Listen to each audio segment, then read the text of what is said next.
I have a tremendous amount of respect for anyone who does what I do. Anyone who reports on teams, covers teams, creates content for teams. There's a lot of good creators out there producing content for the Seahawks, and I respect them all.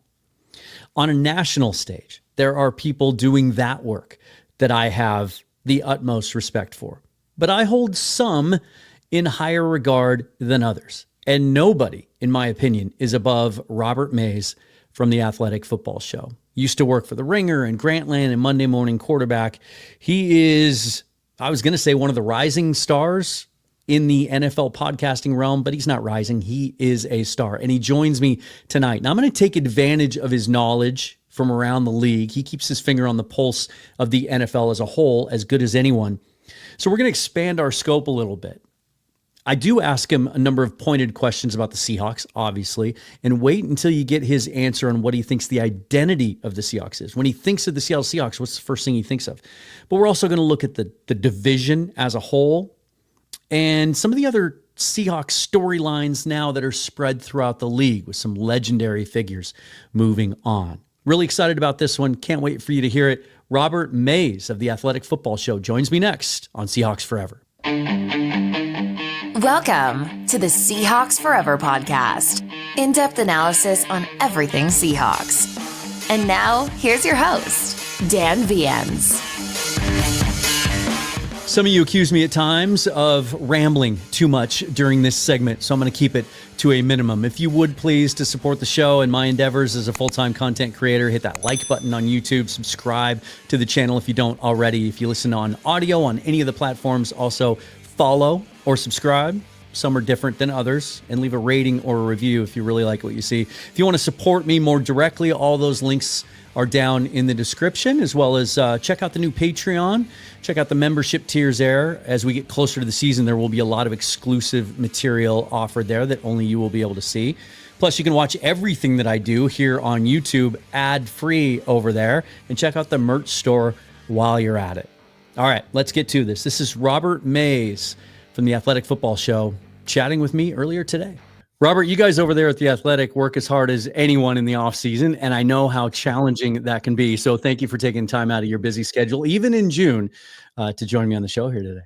I'm sorry I given you the runaround for like 2 months. I was on vacation, and then I was doing a bunch of stuff, so I'm glad we could finally make this happen. I feel like I've been harder to pin down than I typically would be at this point in the calendar. Yeah. How dare you and your wife go overseas and have a vacation when I'm trying to get you on the show? That's just, We're going again in like 2 weeks. So I've been abdicating my duty a little bit more often than I usually do in the off season. Yeah. Well, enjoy. Thank you. I've really been looking forward to this because you do such a good job of keeping your finger on the pulse of the entire league. And I've tried doing that before, like getting outside of my tunnel vision for the Seahawks. And it's not easy. And some people do it better than others. And you and Derek and the guys over there at the Athletic Football Show do a great job of that. So your perspective is something that I'm really interested to dig into a little bit. And I want to start with this. When you think of the Seattle Seahawks, when someone says those words to you, what's their identity right now? Like, who or what do you think of first?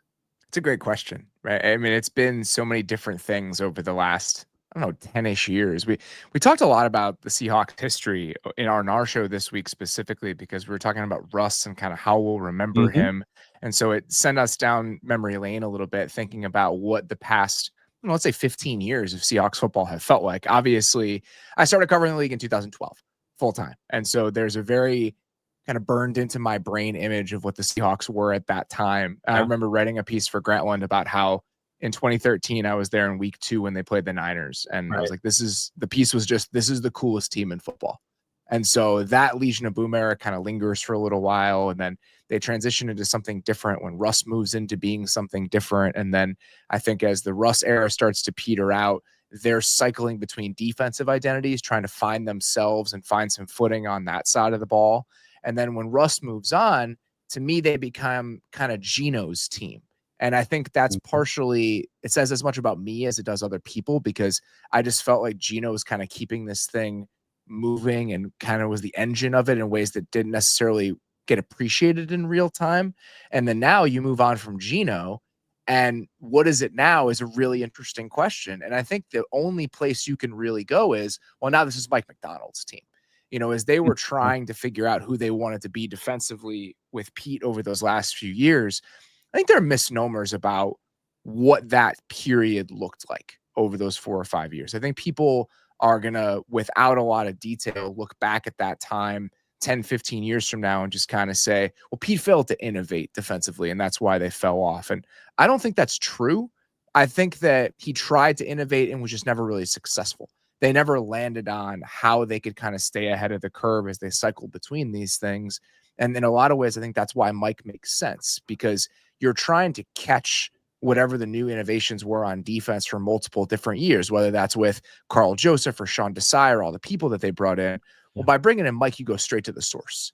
And so I think that now becomes the identity, is that you have a defensive coach who is kind of the defensive version of a lot of the offensive coaches that you've had to battle against in that division over the last 10 years. And I think that's what makes it such a fascinating kind of Royal Rumble in that division schematically. And I think we're going to see a lot of that over the course of this season. I think that's a great segue into a question that I had intended to ask later, but let's get into it right now. When you talk about scheme and all the shared DNA in this division offensively, it goes even deeper. I tweeted about this a couple hours ago than I think even most people realize. And even I didn't until I looked into it. I had a cursory idea of what Drew Petzing was early in his career. I know he was a Stefanski guy. And so I just didn't really know which bucket to put him in. But when we all know McVay, Shanahan, they go back to that 2013 Washington Redskins team and that offensive staff that was just loaded under Mike Shanahan in his last season there. So we know all of the shared ideologies and philosophies with those two. And then Clint Kubiak, obviously, it gets passed down to him. Well, there was some crossover in Minnesota, too, when Clint Kubiak was the quarterback's coach and then the offensive coordinator in Minnesota for 3 years. Drew Petzing was on that staff. And so he took some of that as well and then melded it with what he learned in Cleveland. How does that, does that make these interdivisional battles even more intriguing, or at a certain point, does it all just kind of get homogenized, right? It's harder to fool these defensive coaches, at least in the league. What do we make of that? I think it's become divergent enough over the last 4 or 5 years where that shared DNA matters a little bit less. If you look at the way that the Shanahan offense is expressed in San Francisco, it's very, very different than it looked 15 years ago in Washington and even 9 years ago in Atlanta. We talked about this on our show a couple weeks ago. It hasn't been since 2021 that the Niners have run play action at an above average rate in the NFL. And if I had told you that about a Kyle Shanahan team in 2015, you would have thought that we left this planet. It just wouldn't make any sense. And so the way that the Niners play is very different than the way that the Rams play. And it's very different than the way that the Cardinals play. And that's very different than the way that the Seahawks are going to play. Drew's background is fascinating because I think in a lot of ways it mirrors Kevin's background. And they worked together in Minnesota for a very long time. And then in Cleveland, Drew's kind of his right-hand guy.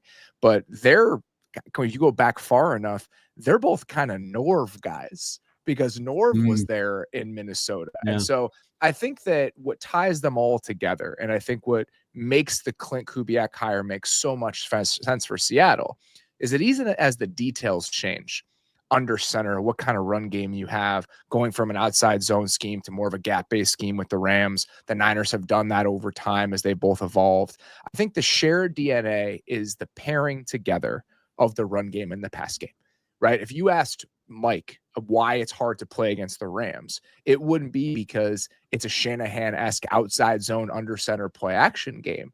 It's that every single element of that offense, even as it's drifted from that stuff over time, is paired with something that looks identical in that version of the new offense. And I think that was at its core the problem that the Seahawks had last year, is that they could never pair those things together. There was never a marriage between what the run game and the pass game was supposed to look like. And then you have these siloed elements of the offense that lead to a lack of cohesion and connection, and also just leave your quarterback and your offensive line out to dry. So when they hired Clint, I just kind of laughed because you went from, again, similar to the hiring Mike in the first place, you're going straight to the source.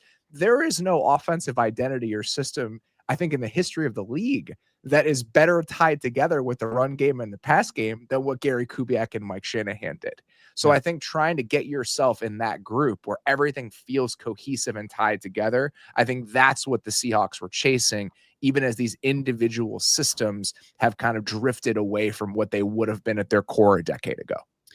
And that leads us into a conversation about the quarterbacks. And this will be really interesting. And full disclosure for anyone who doesn't listen to Robert, I think you've been one of Geno Smith's biggest supporters and believers and truthers. He's just a good quarterback. The last few years. Yeah. And the irony of this complete rebuild on the coaching staff on the offensive side of the football, bringing in this new scheme and all the alignment with the coaches, with John Benton and Rick Dennison and all the way down through the line, it was all brought in with the idea that this was going to get the best out of Geno Smith. That was the plan. Ironically, now he moves on. We won't get to see that. And all these elements of the offense that failed the last couple of seasons that I maintain that Geno won 28 games over the last 3 years in spite of, still there's, he's a polarizing player, as most quarterbacks not named Burrow, Mahomes, Jackson, are, right? I recognize that once you get outside the top five, even diehard fans have issues with their own quarterbacks. That's just the position. But I've sensed something this offseason, and this is where I can't wait to get your perspective from someone on the outside, maybe not as emotionally invested in it. Geno's 3 years as a starter here, we heard this a lot, and he had his believers, certainly. Some of the smartest people on the planet that know quarterback play knew how good he was. But among fans, even in his own fan base, he's mid. He's not good enough. He is what he is. You can't go any farther than you've gone with Geno. We need to get younger. We need to make a move at the position. Meanwhile, last year, Sam Darnold was one of the darlings of the league. Got MVP votes up until those last two games. Was one of the biggest stories, I think, in the NFL. Very similar to the story that Geno was 3 years earlier when he won Comeback Player of the Year. And yet something has shifted in the months since the transition took place. Suddenly I'm seeing Geno Smith show up in top 10 quarterback lists. The Raiders are going to turn this around in rapid time. He's finally going to get his due. He landed in the perfect spot. Everyone's going to see how good he is. Meanwhile, Sam was a flash in the pan. That was an anomaly last year. And the Seahawks are routinely getting picked near or at the bottom of the division. And most of the reasons that are given are, I don't believe in Sam Darnold. How does that narrative shift so suddenly? It's a great question. And I think I'm guilty of this a little bit, only in that I'm a little bit excited to watch the Raiders. And I think here's what's driving that for me. And it's what drove my frustration about them trading Geno.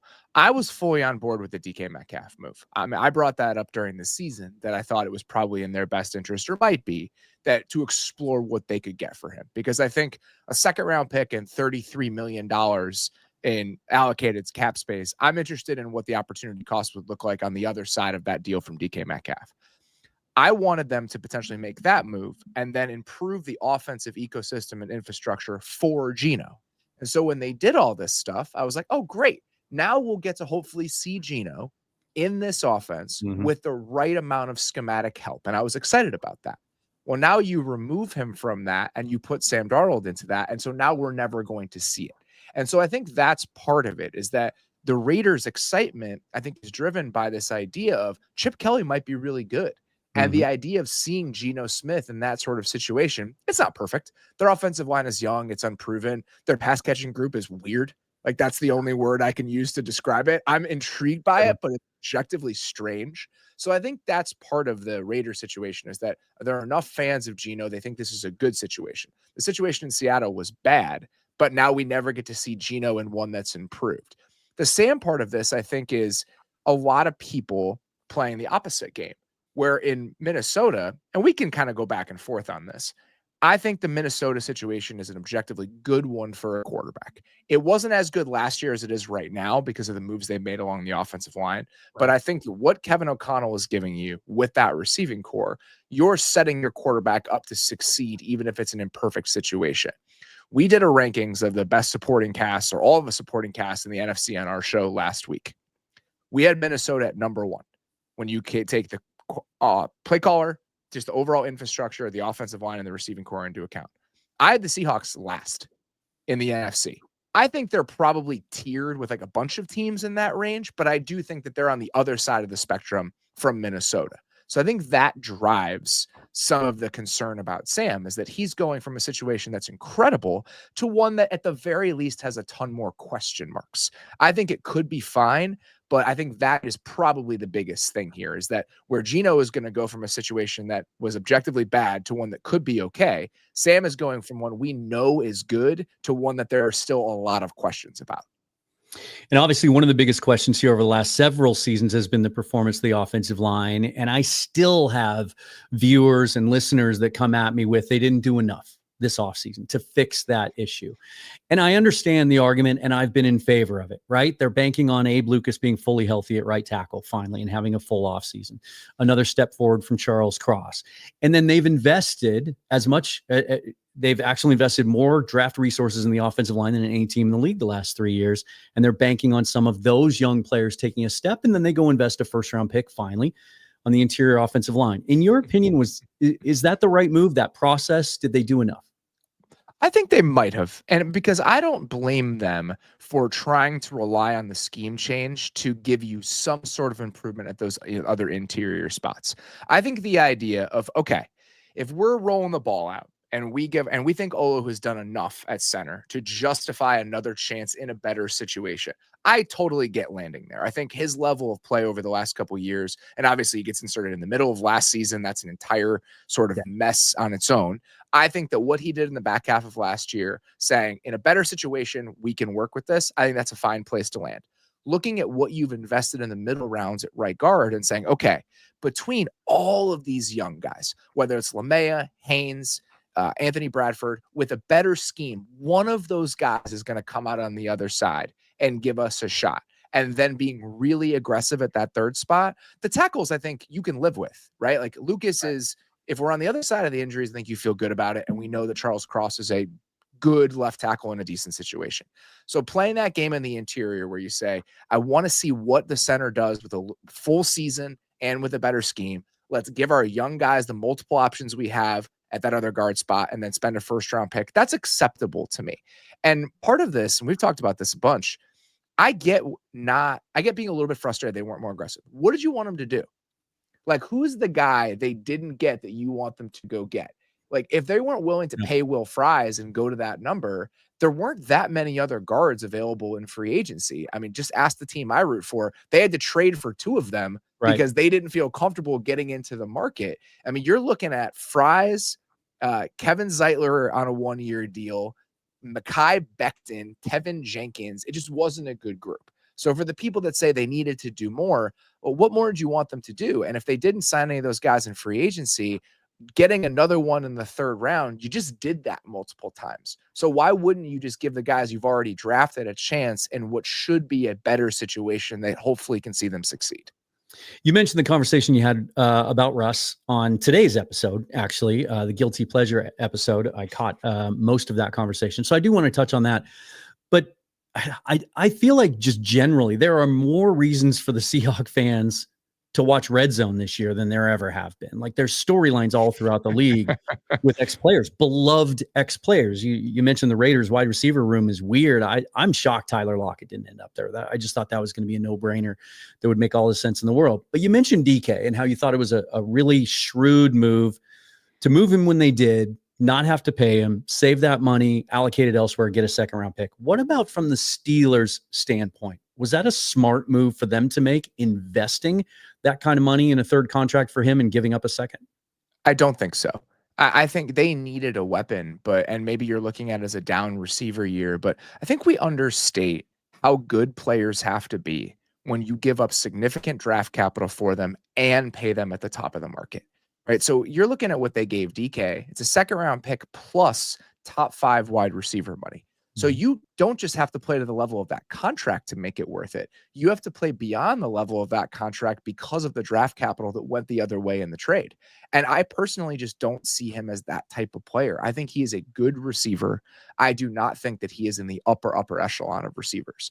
When the Eagles traded for AJ Brown and gave him that deal, they never thought twice about it because I think AJ Brown is objectively one of the 3 or 4 best receivers in the league. I don't think DK Metcalf is that sort of player. I think he's at least 1 step and maybe 2 steps down from that.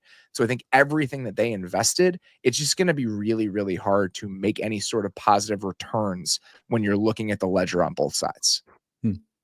And then the Russ conversation. I was fascinated by this. And it was Derek's subject that he brought it up. And the question was, what's his legacy? And is he a Hall of Famer? And before I even tip my, hand at what I think, tell my viewers what you think. I do think he's a Hall of Famer. I think in part because of the team's success, in part because of what that team was and like the football consciousness. Like, I think that matters. When we think about the story of the league and who belongs in the Hall of Fame, I think you have to consider that at least. And I do think that the Seahawks in a lot of ways, even though they only won the 1 Super Bowl, in my opinion, like they defined the NFL for 5 years, whether it was because of the success that they had, all the DVOA banners they can hang over there at the VTAC. And then I think the schematic influence that those teams had. I know a lot of that was on defense, but when you have like an era defining sort of team and you did win a Super Bowl and you went to like almost 10 Pro Bowls and you were the sort of consistent player that Russ was, I have no issue at all with him making the Hall of Fame. I think part of the conversation was more about as he gets deeper into his career and he has these seasons that are going to water down our understanding and evaluation of him, how does that affect the way that we're going to talk about and think about Russell Wilson?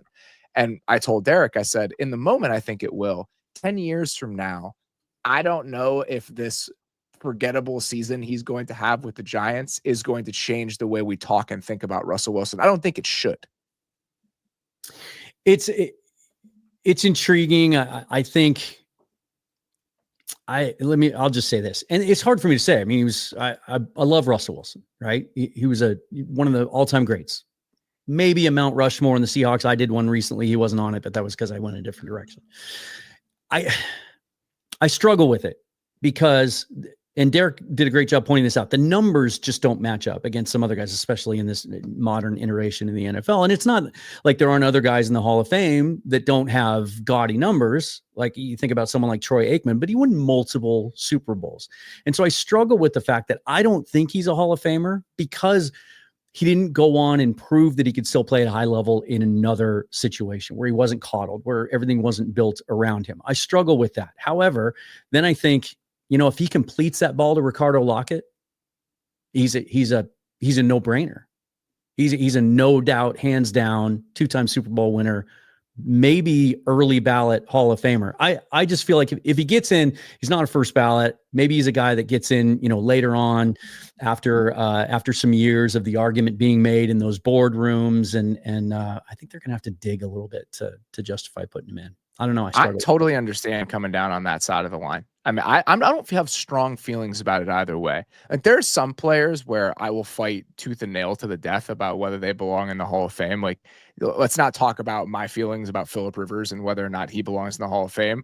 I don't feel that way about Russell Wilson. I feel like it's enough of a toss-up where if you came to that conclusion and said, he succeeded in a very specific way, he couldn't do it elsewhere, his numbers aren't there, the defense is really what defined those teams that won a Super Bowl, I'm totally fine landing there. I can also understand the argument for him because I do think, honestly, outside of those Super Bowl years, like what he did from like 2017 through 2020 and what sort of player he was during that stretch, I think that to me is the better argument for why Russell Wilson, the quarterback and the player, deserves it over somebody who might get in just based solely on team accolades.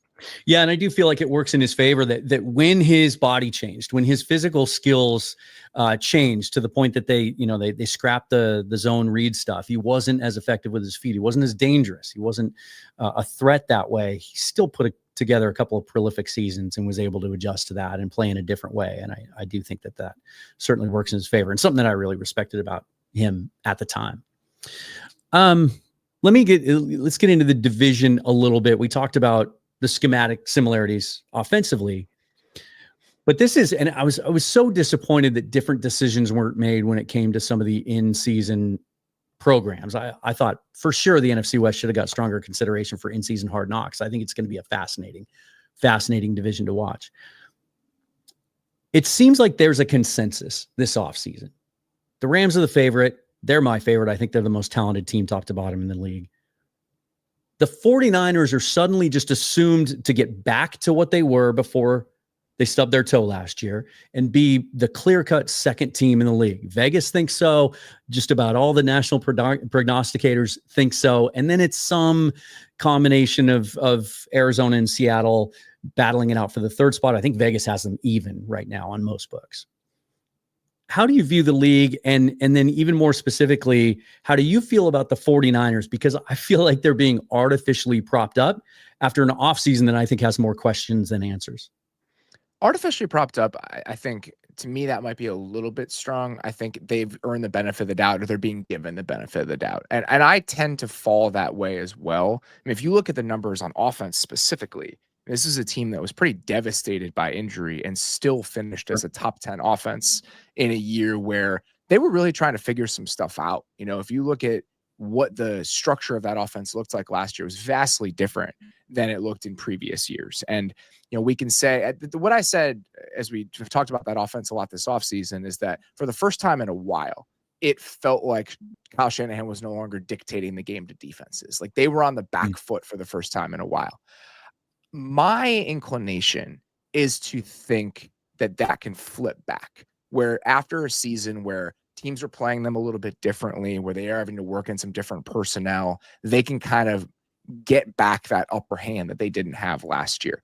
I might be giving them too much kind of built-in equity based on who they've been. There's a chance that they're not going to be healthy again. There's a chance that their best players aren't going to be difference makers from week one. Like if Ayuka doesn't play until the middle of the season, all of that. But yeah. I tend to give them the benefit of the doubt. And I do think that the defense with Saleh and with the investments they made will at least be a little bit better than it was last year. But if you told me today that the Niners finished 9-8, right? The defense was still a little bit below average. The offense without Ayuk, McCaffrey gets banged up again. You have an aging left tackle. The rest of the offensive line isn't very good. You have Pearsall coming into year 2. He's already banged up. That's a 9-8 team. And the Seahawks went 11-6 because they had the best defense in the league and the offense was slightly above average. I wouldn't be surprised by that whatsoever. Like, I don't think that the Niners have some rock solid stranglehold on the second or first spot in that division based on where they are right now.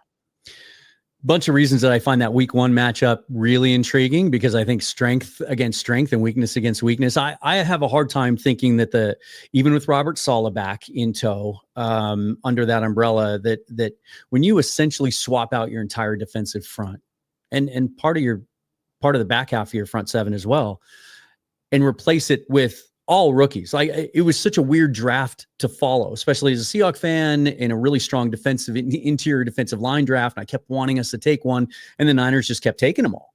I think it's fool's gold sometimes to depend on a single rookie to make an impact on the defensive line their rookie year. It just rarely happens. It takes those guys a while. Even the elite defensive tackles in this league takes them a while to mature physically and catch up to the speed of the league. They're relying on 3 guys.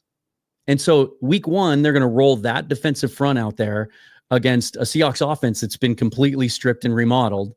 So that's going to be an interesting matchup. Meanwhile, I expect the 49ers offense should be able to hit the ground running week one against the Seahawks defense that returns all 11 starters and 15 guys that started games last year. So we might be getting a real early look at what the division is going to look like that week one right out of the gate. I do want to ask you this, and I will just put a disclaimer out there for anyone that this is too nerdy for. I'm a massive draft nerd. Anyone who watches my channel knows that, and probably appreciates it to some extent, because the views certainly tell the story. I found this year's NFL draft as a whole as fascinating as any I can remember. And maybe what played into that a little bit is just the makeup of the draft class itself. It was very weak at the top, but it was very deep and kind of level through, I'd say, the first 80 to 100 players talent-wise. As a result, but I think there's more to it than that, I don't ever remember another season where I couldn't point at any team in the league and go, I don't know what they were thinking. Like, that's a bad draft class. Everyone seems to have gotten better at it. Every organization seems to have a better grasp on how to identify and acquire talent through the draft. I think of one, Chad Reuter, I think it was, from NFL.com, put out his grades. Not a single team got less than a B. That's never happened before. How did we get here? Why is that happening? It's a great question. I think that's been the case in all areas of player acquisition over the last several years. I mean, if you look at free agency every year, there was a time, I remember several of them, a couple examples, not to pick on people, but remember doing a show when I was back at the Ringer, so it would have been before 2020, and I can't remember exactly what year it was, but when the Matt Khalil contract happened with the Panthers, there's so many of those from a previous era of the NFL where they happen in real time and you're like, well, that's a mistake. That's a mistake. That's not going to turn out well. I think those things have happened way less often in free agency because I think just teams understand where the landmines are. And even if you're driven a little bit by desperation, you're only pushed so far by it. And I think the same thing is true for what's happening in NFL front offices. I just think that the level of competence and just how solid the processes are, there aren't that many teams that are really stepping outside of what everyone else is doing when it comes to how they staff this thing, what types of decision makers they have, what sorts of inputs they're using. I think in a lot of ways, the process has become pretty standardized across the league. And so you're not seeing teams that are going to do like what the Mayock Gruden Raiders did, where you're going to have these guys go 20 spots above consensus. I think there are enough people in analytics departments that are just in the ears of these GMs being like, if this guy is 40 spots higher on our board than the consensus board, it's probably a mistake. And I think that's only going to continue. And the question then becomes, where do you find your edges, right? If everyone is going to have the same sorts of inputs, how do you start having a slight advantage in the draft? And I don't think we have a good answer to that yet, other than I need to have more picks than everybody else because I'm no better at this than anybody else is. Yeah, and I'm sure analytics plays a part in it too. Everyone has embraced that. It kind of feels like similar to the revolution 10 years ago, I guess, right around the time that Sean McVay was hired, where all of a sudden the league sort of collectively opened their minds to the idea of younger coaches, guys that just haven't been through the wars in the league. Some of them didn't even play in the NFL. Like they saw the success and it changed their way of thinking. I think we can make that same argument now in 2025 about the general manager position. There's very few long tenured GMs remaining in the NFL. And they keep hiring these younger and younger ones. I mean, my goodness, James Gladstone looks like someone that can't even buy a beer without getting ID'd. And they all are coming, they're being hired, they're being poached out of the same successful organizations, right? So there is, in much the same way we talked about shared DNA with the offensive coaches, I'm wondering if that's a factor, that these GMs are all kind of coming from this groupthink sort of source. And so they're just not caught off guard anymore. We don't have the dinosaurs out there just making old-fashioned decisions based on old-fashioned ideas. I think that's right. I think that, again, as you've kind of beefed up the analytics departments in a lot of these organizations, there's just enough cross-pollination where I'm not saying that every team is making decisions based on what numbers are being spit out at them from a computer, but I think the very basic rakes that teams used to step on consistently, I think that more teams are identifying them before they're getting hit in the face. And I think that, at the very least, is setting up fewer teams to fail, even if success in the draft is always going to be more of a mixed bag. It is remarkable to see because it doesn't always go this way, right? We've seen other sports leagues try to copy success and it doesn't work. We saw everyone try to take Billy Beane's Moneyball philosophies that worked so well in Oakland and apply them to their own organizations. And some of them were spectacular failures. Is it good for the league if all these teams are kind of doing things the same way and doing things just as well? I know the league has always been known as one that promotes parity, thinks it's good for business, and that's the goal. But if we get to a point where everyone's battling to win 8, 9, 10 games and the league, I'll use that word I used earlier, gets a little bit homogenized, is that a bad thing? I think that would be a bad thing. I don't think that's going to happen because I feel like even as teams are trying to catch up to everybody else, there's always going to be a few teams that are one step ahead, whether that's schematically, whether that's in terms of team building and process. I mean, look at what the Ravens and the Eagles did last year, where they're looking at the landscape of the league and how teams are investing, and Howie's looking at this like, a hedge fund manager, and he's like, all right, we've gone too far the other way. Like, this has now become a distressed asset that I'm paying way less for than I should. Like, if we're going to get Saquon Barkley at Darnell Mooney money, it's time to start paying Saquon Barkley. And so I feel like there are going to be enough teams who see it that way and are able to stay and see around the bend just enough where we're still going to have those moments that surprise us, that feel a little bit different, where teams are taking enough of a different approach where it doesn't feel like there's a little bit too much sameness for everybody. And I suppose at the end of the day, there are people that are smarter than others, and there are people that are wiser than others.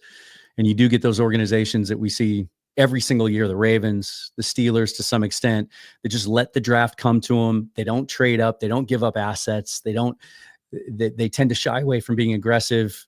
And then you see teams like the Atlanta Falcons give up future firsts to move up for guys that are questionable. So that's always going to happen, right? There's always going to be guys that think they see something no one else does, where they're a little bit too aggressive. And I think that's probably a good thing. Even if the process associated with that is bad, I think that it makes it more fun if it does hit. Look at what James Gladstone, who again is, sophomore in college somewhere, look at what he's doing in his first big move as the GM of the Jaguars. Like, he's doing something that the process is wrong. There is absolutely a chance that even though they had to overpay for this guy, it ends up becoming a huge win for them. So I think that there's always going to be a little bit of that, whether it's a team acting a little bit out of desperation because they feel like they have to. I think the Falcons are playing into that a little bit. Whether it's a team that thinks we have to make a big splash as we kind of get in here and announce ourselves like the Jags did, I think that's part of it. But how you deal with all of these inputs is always going to matter. And I think this extends to the schematic side of it. The playbooks are all the same, right? Like, for the most part, the concepts that teams have, you can download anybody's playbook on the internet if you want to. I think it's about how you put your own spin on it, how you can be creative, what sort of wrinkles there are, how you're dressing this stuff up. And I think that player acquisition is no different. Like, there's always going to be 3 or 4 different little personal spins on the people that you're seeking out, how the pieces fit together. Some people have a better vision for that than others. Even if we all know these are the premium positions, you don't trade up unnecessarily, et cetera, all of these different rules and principles that we've come to adopt as a football watching community, there are always going to be some people who understand how those pieces are going to fit together a little bit more than whatever the numbers on the spreadsheet tell you. Final question for you. I mentioned earlier there are a lot of reasons for the Seahawk fan base to look elsewhere this year and to watch what's going on with some other organizations. And there's no better example of that than the only coach that's ever delivered a Super Bowl victory to us here in Seattle, and Pete Carroll. Moving on to Las Vegas, a move that when he was fired, and he even said it himself in his kind of rehash press conference after the announcement, where he said, or I think it was on a radio show right after, somebody asked him one-on-one, like, do you want to get back into it? And his answer was, I don't think that's going to be out there for me. And at the time I thought, that's it. He's done. 72 years old. He's going to move on to bigger and better things and affect the earth in another way. And here he is back in the league. I'm having a hard time kind of gauging when I watch his interviews. And I just watched him on the Get Got podcast the other day. I thought that was about as bare bones, kind of a transparent interview as you're ever going to get out of him. I thought he was so comfortable with that setting. I can't really gauge whether he's as invested and engaged. To me, when I watch him, it just seems like there's an edge that he had in Seattle that I'm not seeing with the Raiders. Am I wrong? What do you expect from Pete Carroll in Las Vegas?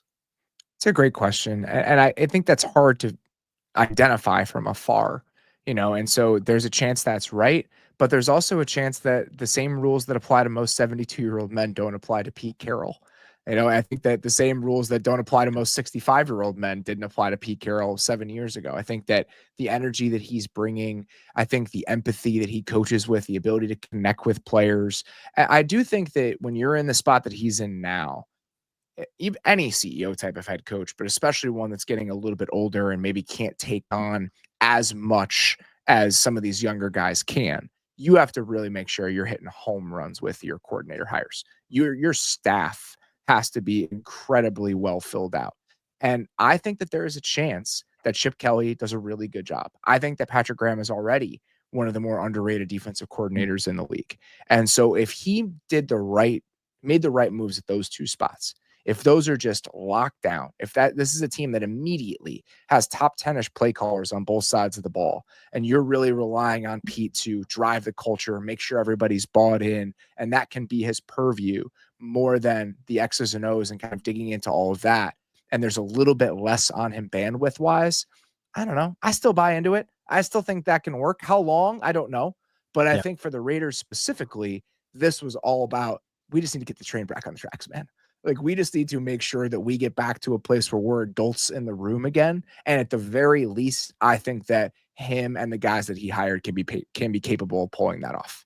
I do think that was a huge decision for him to not only hire an established, strong offensive coordinator in Chip Kelly, but to stick with Patrick Graham, a guy who was a finalist, had a second interview up here in Seattle before Mike McDonald was hired. I know he has a tremendous amount of respect in the league.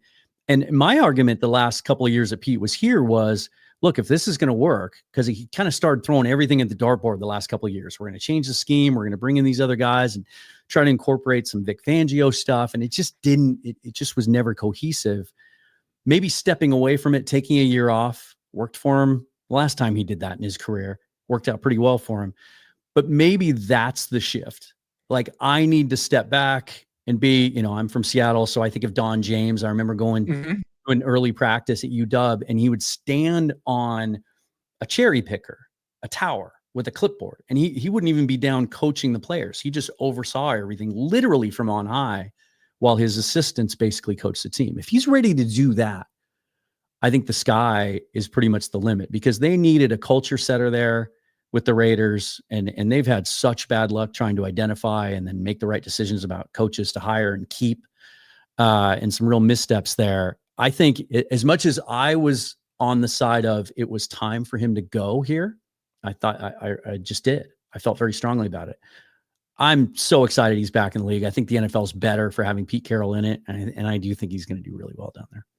I think there are a few examples of guys that have come into similar situations and really made their impact felt.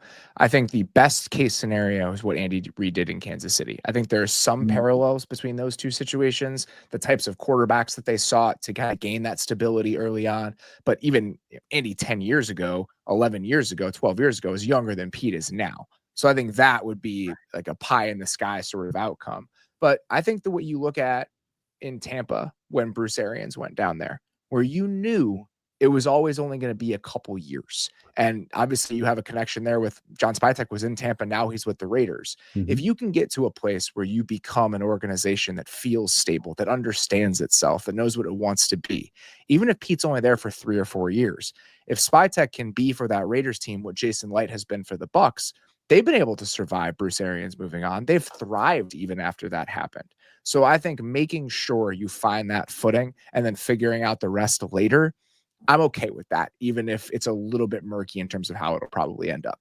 Is Pete a Hall of Fame coach, or does he have to win in Vegas? Oh, I absolutely think he is. I mean, I think he absolutely is. I mean, having at least some success with different franchises and different eras.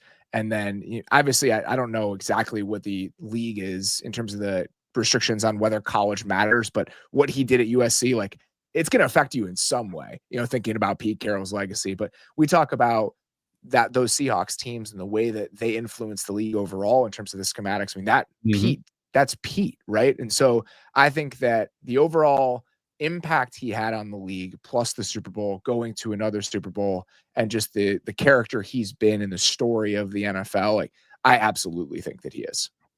Robert, this was great. I have always felt that my viewers were much smarter than I was, and so I wanted to get someone on the show that could speak to their level. I feel the same way. So thank you for everything you do. What does the next month look like? Thankfully, it's only a month. Man, it seems like after OTAs wrap up, it feels like it's forever until training camp starts. And now we can say we're just weeks away. But on the Athletic Football Show, what do you guys got planned over the next month? Multiple shows a week over the next month. We'll probably scale back at one point. I'm going to Italy for a week with my wife.